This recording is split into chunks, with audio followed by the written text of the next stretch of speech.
We're looking at example 2 now in our comp books. We've got 3 2/3 being divided by negative 2/3. Before we jump into doing anything with this, what do you know the answer will be? Positive or negative? Okay, so hopefully we got that. We have a positive quantity here, a negative quantity. Positive divided by a negative is a negative. Our answer is going to be negative.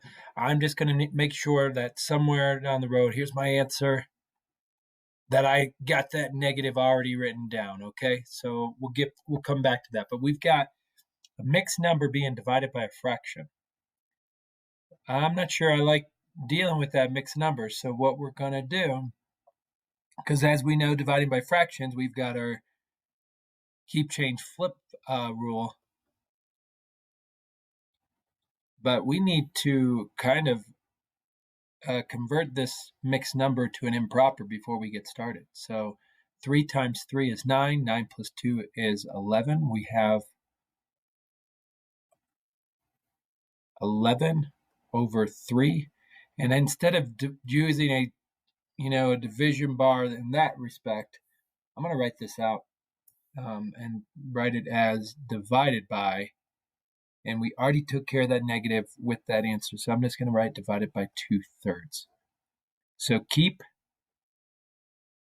change, flip.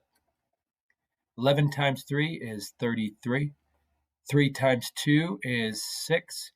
Let's go ahead and divide it out. 33 divided by 6. How many 6's go into 3? 0. How many 6's go into 33? 5. 6 times 5 is 30. So we get 3 when we subtract. I'm going to put the decimal down because then I'd have infinite amount of zeros I can continue to bring down until we solve this. So then I'm going to ask myself, 6 goes into 30 how many times? 5. 6 times 5 is 30.